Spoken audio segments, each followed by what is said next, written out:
Nous revoici pour un nouvel épisode du CQFR. Je suis rejoint par Shai pour décrypter un petit peu tout ce qui s'est passé hier. Il y a eu des matchs, notamment des matchs importants parce que, vous le savez sans doute, mais il y a le tournoi paralympique de basket fauteuil qui est en train de se dérouler en ce moment à Paris. L'équipe de France, il lui restait un match hier. Alors sachez que pour le basket fauteuil, il n'y avait pas d'élimination au terme des phases de poule. Simplement, ça permettait de déterminer le classement avant les quarts de finale qui vont commencer aujourd'hui.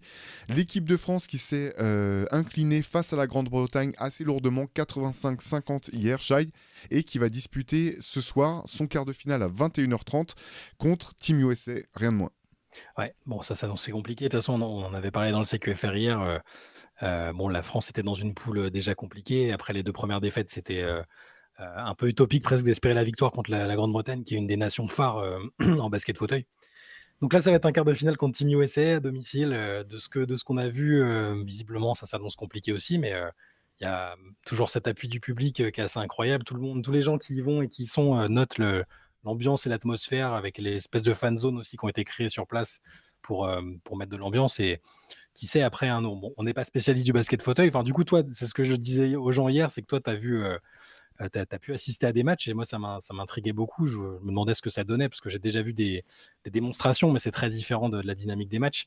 Voilà, en tout cas, de ce qu'on a vu, ça risque d'être très compliqué pour les Bleus sur ce quart de finale. Et du coup, ouais, tu pouvais peut-être nous. Enfin, moi j'avais des questions à te poser dessus parce que j'ai jamais vu de basket fauteuil en situation de match. Ça donne quoi déjà sur la dynamique, même les règles et tout ça? Toi, c'était la première fois que tu y allais, hein? Alors non, en fait, j'avais l'occasion de voir, j'avais assisté à un championnat d'Europe de basket fauteuil il y a une quinzaine d'années. Mais là, ce qui était fou, c'est que tu vois, ce championnat d'Europe qui se jouait à Paris, il se jouait dans le gymnase Louis Lumière, dans le 20e arrondissement. Ça, il y a Ouais. juste une coursive pour le public, c'était minuscule. Et là, c'était top de pouvoir être à Bercy. Bercy plein, vraiment de l'ambiance, des gens qui étaient venus voir les matchs. J'avais pris un pack, donc moi j'ai pu voir en garçon, c'était Team USA face à l'Australie, et en fille, j'ai pu voir l'Allemagne face au Japon.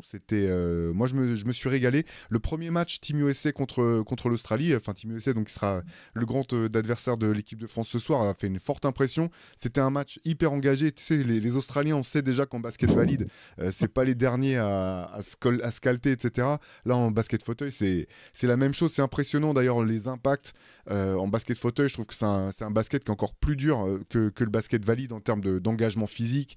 Les mecs tombent, se relèvent, ça joue. Il y a pas de... Là, je peux dire qu'il n'y a pas de flopping. Hein. Basket fauteuil, il n'y a pas de flopping.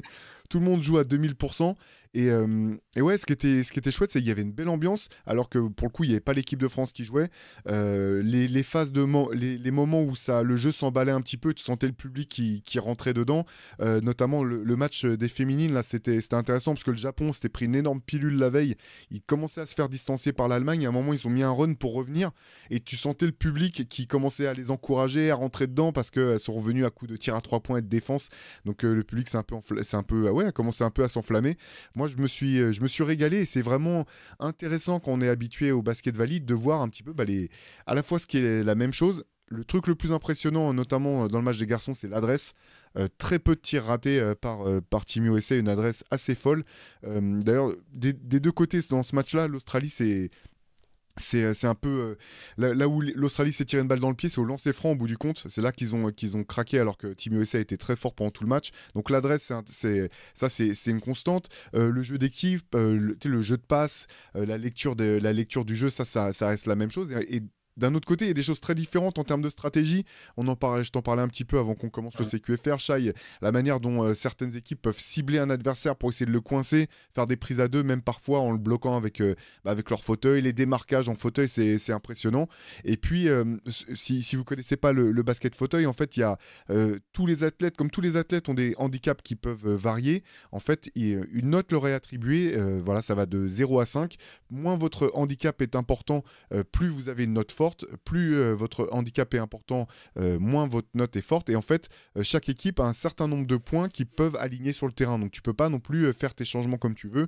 Tu peux pas mettre tes meilleurs joueurs, les moins handicapés sur le terrain ensemble parce que sinon tu éclates ton quota de points. Donc tous ces aspects-là, quand tu regardes le match en temps réel, tu dis ouais, il y a tout un tas de facteurs à prendre en compte, que ce soit pour le coaching staff ou pour les joueurs eux-mêmes, qui sont vraiment intéressants à observer.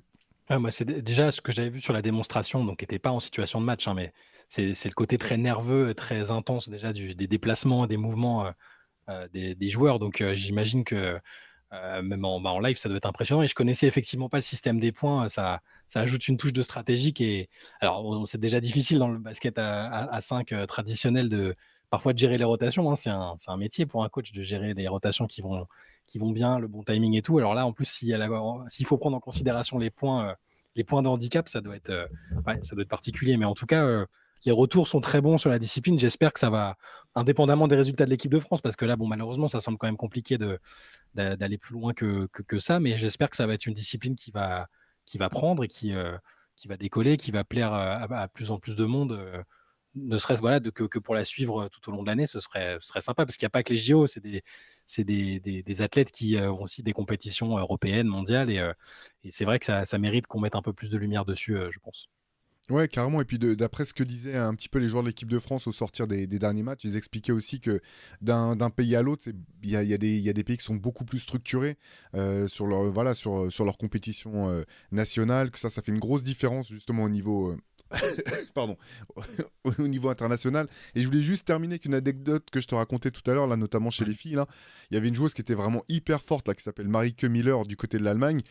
Et puis, alors, sur le tableau, tu as tous les points qui s'affichent. Donc, je me dis, elle va taper les 40 points. Franchement, un rayonnement énorme. Je me dis, on dirait pendant le match, je disais à ma fille, on dirait une espèce de Nikola Jokic en fauteuil. Donc, elle termine avec 39 points. Puis, je reste un petit peu pour le reste de ses stats. Elle termine avec 39 points, 18 rebonds, 8 passes décisives. Donc, tu es au bord du triple-double en fauteuil. Et pour le coup, ces trucs-là, alors, c'est bah, en fait, c'est trop impressionnant. Tu vois, c'est pas. En fait, c'est le même sport, mais c'est pas le même sport. En fait, tu peux pas. Faut le regarder avec des yeux nouveaux, en fait, je trouve. Mais tu peux. Les performances impressionnantes, elles restent impressionnantes. Quoi. La nana dont je te parle, elle a fait 2 passes dans le dos. Je savais même pas que c'était possible, en fait, de pouvoir faire des passes dans le dos quand t'es en basket fauteuil. C'est vraiment des athlètes qui sont impressionnants. Et puis. Après, quand tu creuses un petit peu, il y a toujours forcément des histoires de vie qui Bien sont, sûr. voilà, qui sont très fortes derrière tout ça. Donc, tu vois, limite, j'étais parti en étant curieux, enthousiaste, Mm. et je me suis vite vraiment pris au jeu.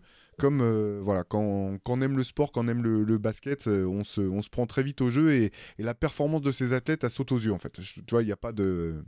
Elle est évidente.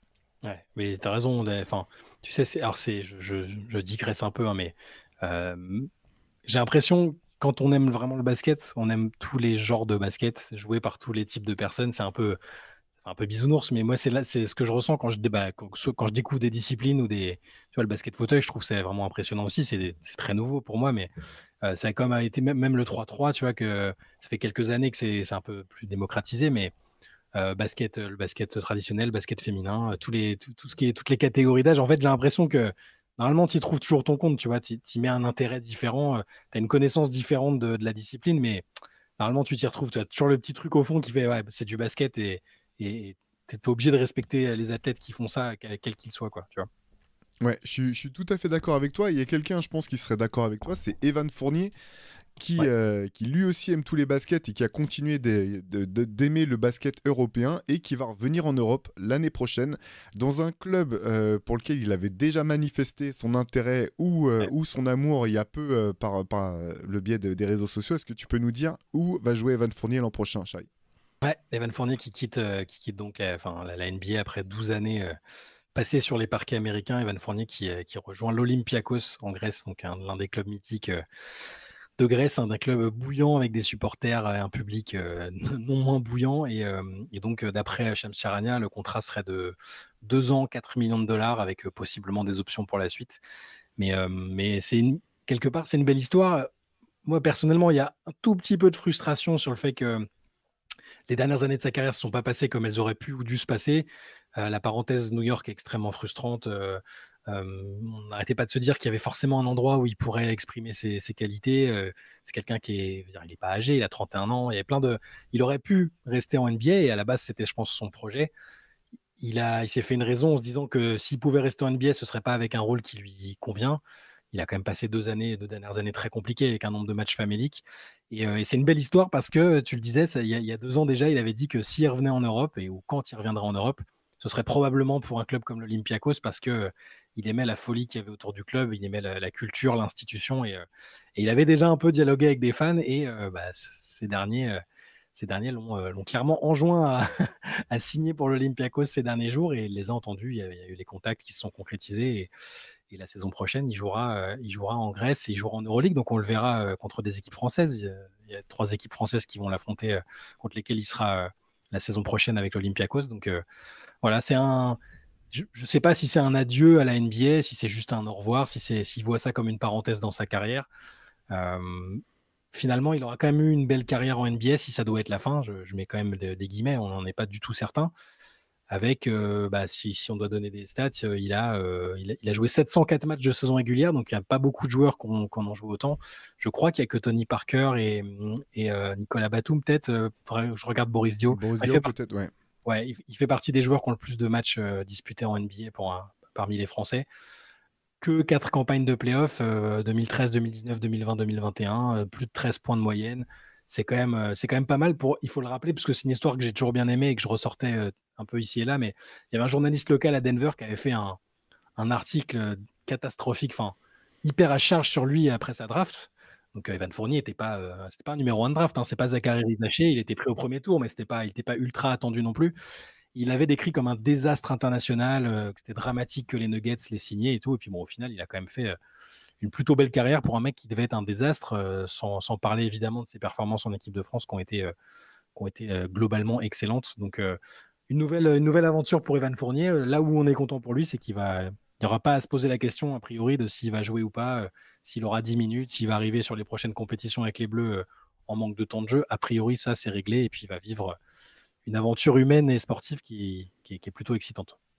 Ouais, moi je suis ravi pour Evan Fournier, franchement, à ce stade de sa carrière. Parce qu'en fait, la grosse différence quand tu reviens en Europe, quand tu viens en Europe, c'est que tu as les cartes en main pour diriger ta carrière. Tu sais que tu vas pas te faire trader à la mi-saison, même si tu es en train de bien jouer et passer d'une équipe qui est contender à une équipe qui est en pleine reconstruction. Tu sais que ça se passe pas bien, même très fréquemment en Euroleague ou dans des championnats européens, tu peux renégocier avec pour mettre un terme à ton contrat, aller signer autre part. C'est beaucoup plus simple. C'est des contrats qui sont moins longs aussi. Là, tu l'as dit, il signe pour 2 ans.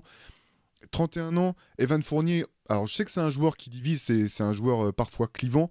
Mais c'est un compétiteur, c'est un mec qui joue pour gagner. Et je pense que à son âge, 31 ans, il est encore dans son prime. Il est encore dans ses meilleures années. Je pense que ça a beaucoup de sens pour lui de revenir dans un championnat aussi élevé que l'Euroleague, dans un club aussi prestigieux qu'Olympiakos. Pour être sur le terrain, avoir des moments forts, rajouter potentiellement, si possible, des trophées à son CV. Alors moi, je suis ravi pour Evan. Je suis content de le voir revenir. Et honnêtement, tu as bien fait de souligner, hein, quand il est parti à Denver, à la base, Denver le draft et pense pas le faire venir. Il pense faire du draft and stash, le laisser en Europe le temps qu'il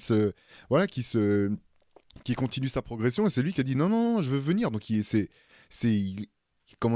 vraiment frayé un chemin jusqu'au plus haut niveau.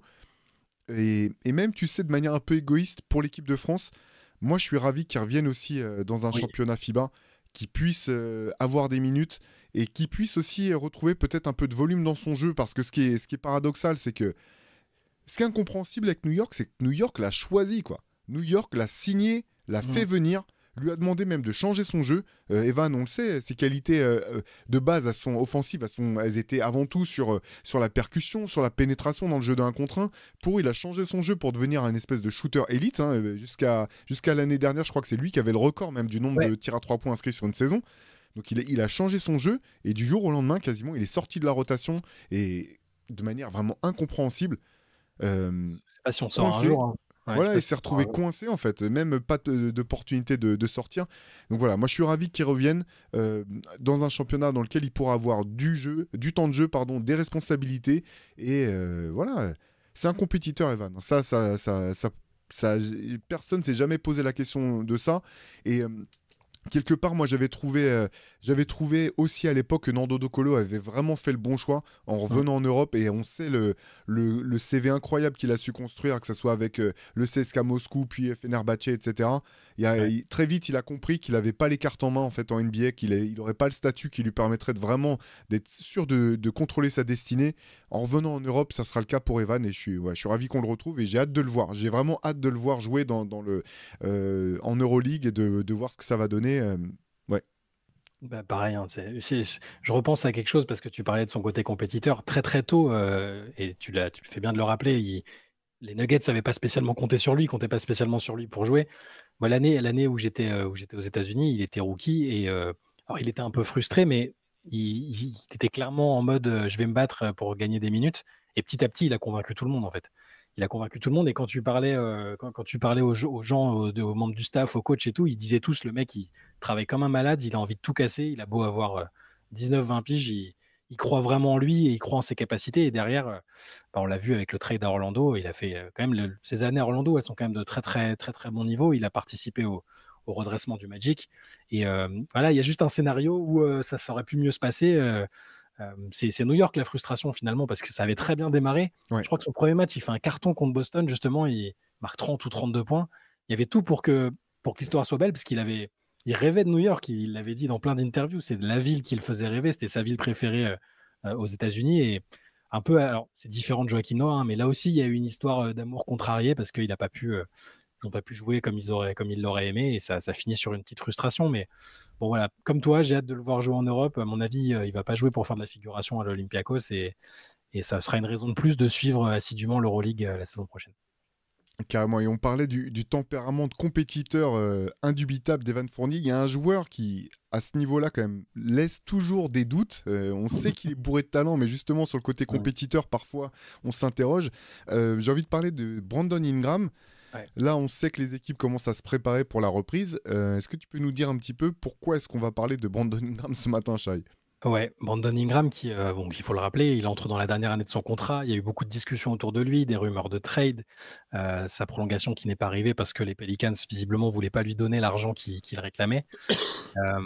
Et Brandon Ingram, donc, qui n'aurait pas assisté, d'après le journaliste Shamit Doua qui suit les Pelicans, s'il n'aurait pas assisté au. Tu sais, il y a toujours avant le training camp, il y a ils appellent ça des voluntary workouts, donc, où les joueurs de leur plein gré, de leur propre. Enfin, ils décident eux-mêmes de se réunir pour travailler ensemble et commencer à travailler l'alchimie de groupe, à jouer au basket ensemble, tout simplement. Et il y a l'adjectif voluntary, mais bon, en général, quand même, il y a tout le monde qui y va parce que sinon, ça fait un peu mauvais genre de ne pas s'y rendre. Même Zion Williamson, par exemple, s'y est rendu avant de partir en tournée promotionnelle en Chine, hein. Là, vous avez peut-être vu des images de lui en Chine ces derniers jours. Il est quand même parti en Californie pour assister à ces workouts collectifs, alors que par le passé, lui-même avait déjà manqué un peu. Enfin, il avait eu tendance à disparaître pendant ses périodes de blessures, à rater quelques rassemblements, tout ça. Là, cette année, il était bien là. Brandon Ingram, a priori, était absent, ne s'est pas présenté à ces workouts. Ils étaient que deux à ne pas y assister, lui et Daniel Theis qui était excusé parce qu'il avait fait les Jeux Olympiques et donc avait entre guillemets le droit de ne pas s'y présenter. Et Brandon Ingram n'a pas envie de démarrer la saison avec les Pelicans, soit parce qu'il attend un trade, soit parce que il sent qu'il prolongera pas ou qu'il sera pas prolongé à la hauteur de ce qu'il attend financièrement. Et bah, ça pose question. Ça pose question pour lui, pour son avenir. Ça pose question pour les Pelicans c'est bizarre, tu vois, on aurait presque pu en parler dans le podcast d'hier. Je vous invite à écouter sur les équipes. Alors, c'est pas qu'on comprend pas ce que vont faire les Pelicans, on sait à peu près ce qu'ils espèrent, hein, leurs ambitions, mais c'est assez curieux. C'est la marge entre une saison réussie ou pas, elle dépend certes de Zion, mais elle dépend aussi quand même de joueurs comme Brandon Ingram, c'est un mec qui a énormément de talent, tu l'as dit, qui a un talent fou, qui a un niveau All-Star, qui a déjà été All-Star, mais qui a 27 ans, il a déjà 27 ans. C'est pas vieux, mais tu as l'impression qu'il est là depuis pas si longtemps, mais il a déjà 27 ans. Il a toujours pas gagné une série de playoffs en NBA, donc il est en train de laisser une image un peu compliquée. On ne sait pas trop ce que va donner la suite de sa carrière. Est-ce que ce sera avec les Pelicans? Est-ce que ce sera ailleurs? En tout cas, là, l'atmosphère n'est pas au top entre lui et les Pelicans. Ouais, c'est marrant que tu parles du podcast d'hier parce que je l'avais sur. Tu sais, quand j'avais préparé ma fiche et je les avais Ouais, notés, les Pelicans, et en regardant, je me suis dit non, quand même, là. Voilà, je ouais, dis pas qu'on ne sait pas forcément quel sera leur niveau, mais c'est tellement plein de talent quand même, ça peut pas ne, enfin, ça devrait quand même rouler un minimum. Et ouais, toujours, c'est incompréhensible, c'est quand même ce Brandon Ingram, c'est vraiment l'archétype du joueur, je trouve. Si tu regardes le bon match, tu te dis, mais ce mec-là, mais c'est un All-Star tous les ans, c'est pas possible. Il est trop doué, trop fort. Quand il ouais. est un petit peu, ne serait-ce qu'un petit peu engagé en défense, ça change tout son volume de jeu. Et d'un match à l'autre, et parfois même d'une mi-temps à l'autre, tu as l'impression que c'est deux joueurs différents Ouais. que tu as sous les yeux. Et je trouve ça problématique pour les Pelicans, vu quand même les difficultés à avoir leur équipe sur le terrain. Mm. Tout le... Je trouve pas le terme correct, tu vois, pour mettre avec Zion Williamson, mais enfin la déception quand même du début de carrière de Zion Williamson en termes de rendement. Je dis pas le talent il est là, quand il est sur le terrain il est bon, mais finalement son talent, il a toujours pas disputé le moindre match de playoff ce joueur, quoi. Ouais. Tu te dis, bon là il change un petit peu, il change les choses à nouveau avec l'arrivée de Dejounte Murray. je- Quand on avait parlé du trade, je trouve que l'équipe elle est vraiment intéressante, telle qu'elle est construite, à la fois pour donner à Willie Green différentes options et aussi pour être bien placé, je trouve, pour pouvoir faire un trade à nouveau si besoin à un moment. Pour essayer de passer un cap au cas où voilà, les pièces ne s'assembleraient pas parfaitement. Et ça commence comme ça. Alors, c'est peut-être trop. Là, on en fait peut-être trop. Peut-être que c'est rien. Peut-être qu'il Mm. a prévenu ses coéquipiers que demain, il y aura un démenti de sa part en disant mais non, voilà, je m'étais expliqué pour ceci, pour cela. Et dans ce cas-là, il n'y aura pas de problème. Mais quand même, j'ai l'impression que cette équipe, elle n'arrive pas à être dans la sérénité, quoi. Il n'y a jamais rien de serein autour de cette franchise. Exactement, c'est ça. Moi, c'est une équipe que j'aime bien aussi, dans laquelle j'ai beaucoup cru quand toutes les pièces étaient disponibles, on va dire. Et là, ça pose question parce qu'en plus, il y a sa situation contractuelle. C'est-à-dire que ce serait assez fou de laisser filer un jeu, de laisser partir comme ça gratuitement, sans contrepartie, un joueur de 27 ans qui a le niveau All-Star, qui est certes qui dégage une énergie un peu bizarre parfois, côté désengagé.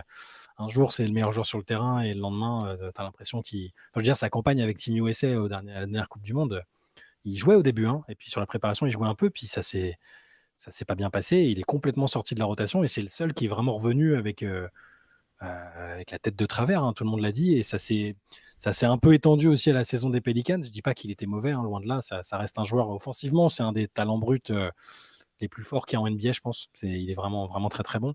Et je repense souvent à il y a 2 ans, son dernier mois de compétition. À chaque fois, je le ressors parce que ça fait partie des fenêtres comme ça qui m'ont marqué. Pour moi, c'était quasiment c'était le MVP de la ligue sur ce mois-là. Il était exceptionnel. Vraiment, il y a tout qui rentrait. Il était engagé en défense. Enfin, et ça reste à cette heure-là, ça reste une énigme. Et un joueur qui est en fin de contrat, mine de rien, et c'est un péril pour les Pelicans. Je veux dire, s'il n'est pas prolongé, tu perds un joueur comme ça sans contrepartie. Même si tu décides de le trader là prochainement, qu'est-ce que tu peux récupérer aussi près de la fin de son contrat? C'est curieux, il n'y a pas eu de choix de fait. Et là, lui, qui semble pas être totalement en osmose avec le reste de l'équipe, au point de ne pas se présenter à des workouts, qui encore une fois sont facultatifs, hein, mais il n'y a que le terme, c'est facultatif que de nom, hein, on sait ce que ça veut dire, tu vois, ils sont tous, et on a tous les ans, il y a des histoires de groupes qui se retrouvent. Ah, regarde, Damien Lillard nous a tous invités dans sa baraque de vacances et on a travaillé, c'est là qu'on a créé un lien. Enfin, je me souviens d'histoires comme ça, tu vois. Et là, le fait qu'il soit pas là, bon, qu'il ne se soit pas présenté, parce que c'était il y a quelques semaines déjà, mais l'information est sortie qu'hier, comme par hasard, le jour de son anniversaire, je crois. Bon, voilà, c'est une situation qui est un peu problématique pour une équipe qu'on a du mal à cerner, qui peut très bien finir très très haut à l'ouest, comme se planter si les mauvais joueurs sont blessés. Donc c'est un peu, je trouve ça un peu problématique et dommageable. Ouais, parce que c'est une équipe qui va commencer dès le départ. Tous les œufs seront braqués sur les interactions entre les joueurs. Tu te mets pas voilà, dans les meilleures conditions pour faire la meilleure saison possible. Bref, on va continuer à suivre ça. Shai, avant qu'on referme ce CQFR, j'avais envie de te demander enfin, que tu nous expliques un petit peu et puis ce que tu penses des dernières. Alors attention, parce que déjà dans le préambule, vous allez voir, pour prendre ça au sérieux, c'est chaud. Dwight Howard était l'invité du podcast de Gilbert Arenas, donc j'avoue Ouais. quand même C'est pas mal. c'est pas forcément voilà, c'est pas forcément une garantie de sérieux. Mais dans cet entretien, Dwight Howard comparait un petit peu donc, la Redeem Team, l'équipe de Team USA dont il faisait partie en 2008, qui avait permis de replacer Team USA sur le sommet, du moins de la hiérarchie du basket mondial en remportant les Jeux Olympiques. Et il comparait cette équipe avec celle qui a été surnommée les Avengers, donc qui vient d'être couronnée effectivement championne olympique des Jeux Olympiques de 2024.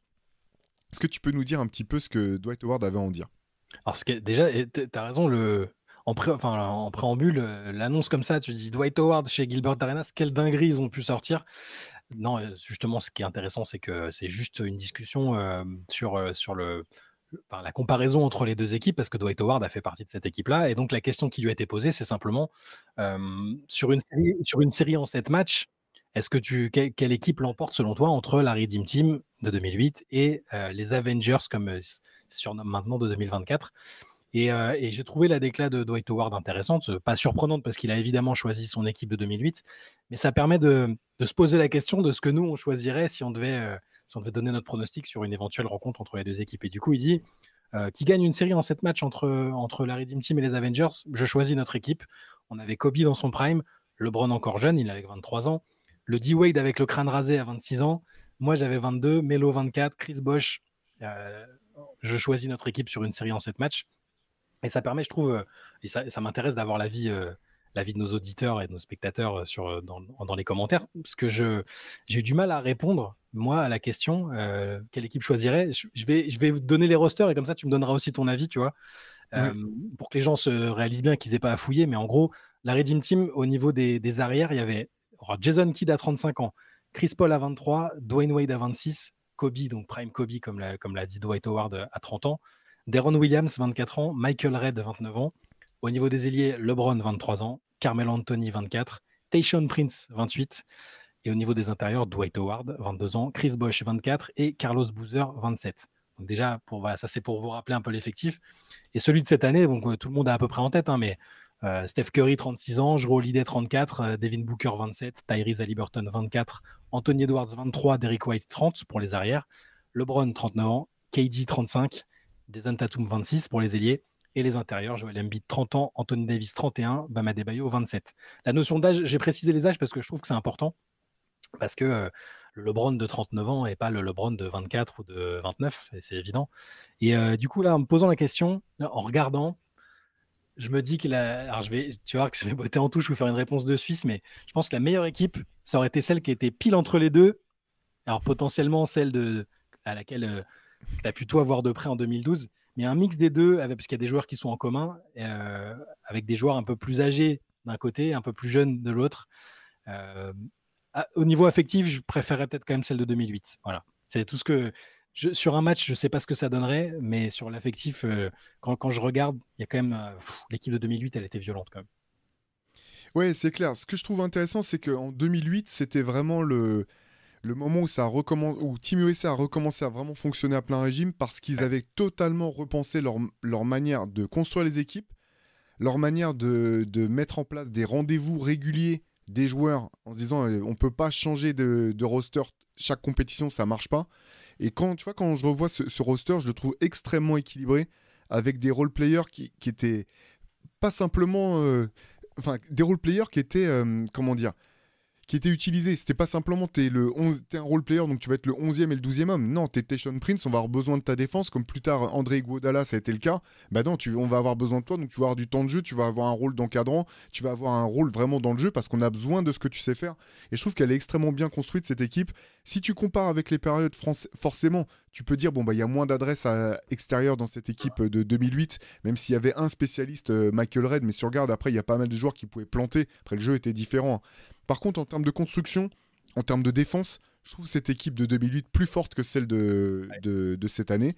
Et oui, il y a la question du prime. Je pense que tu as totalement raison quand tu dis que 2012, c'était sans doute finalement la meilleure... une équipe encore plus forte que les deux dont on est en train de parler, parce que tu as à la fois le côté prime athlétique et en même temps en termes d'expérience des joueurs qui sont à un autre niveau de maîtrise de ce qui se passe.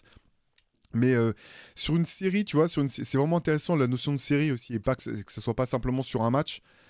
Je pense que je donnerais raison à Dwight Howard pour le coup parce que je trouve cette équipe de 2008 mieux construite quelque part en termes de complémentarité des joueurs et c'est une équipe pour le coup, qui a roulé sur la compétition jusqu'à la fameuse finale qui reste le match sans doute l'un des plus, si ce n'est le plus beau match de basket de tous les temps, la finale face à l'Espagne, une Espagne qui a vendu chèrement sa peau. Mais sinon ils ont roulé sur la compétition, ils n'ont pas été accrochés comme ça a pu être le cas parfois, mais ça n'a pas été même si Team USA de cette année a réussi à s'en sortir, c'est un autre niveau de domination. Donc voilà. Moi, je pense que je pencherais aussi du côté de Dwight Howard, même si je te rejoins. Je pense que l'équipe de 2012, dans laquelle tu avais l'essentiel des cadres de cette équipe, mais en plus, tu avais un André Iguodala, tu avais Kevin Durant, tu avais Russell Westbrook, tu avais James Harden, juste avant qu'il parte à Houston. C'était peut-être encore plus fort en termes de talent. Ultra violent. Là, ce que j'aime dans l'équipe de 2008, c'est le secteur arrière. Franchement, bon, Jason Kidd avait 35 ans, mais voilà, tu sais que c'était mon genre préféré. Donc de voir Jason Kidd. Il était précieux, hein. Il était précieux en plus. Ouais. Chris Paul, Dwayne Wade, Kobe, Deron Williams. Les gens ont oublié Deron Williams, mais même à 24 ans déjà, c'était un. Franchement, Deron Williams, pendant quelques années, ça a été.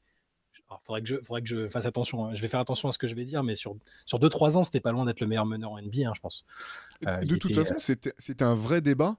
Ouais. Extrêmement dur à trancher, qui est le meilleur entre Chris Paul et Deron Williams sur le début de leurs années de prime. Alors pas le prime, mais les années émergentes. Et tu as totalement raison. Et juste, je te laisse la parole. Ce que j'ai trouvé vraiment fort avec Deron Williams, c'est que c'était déjà une star et il avait complètement accepté de jouer un rôle dans cette équipe de Team USA. Il jouait vraiment le rôle du meneur, organisateur, distributeur.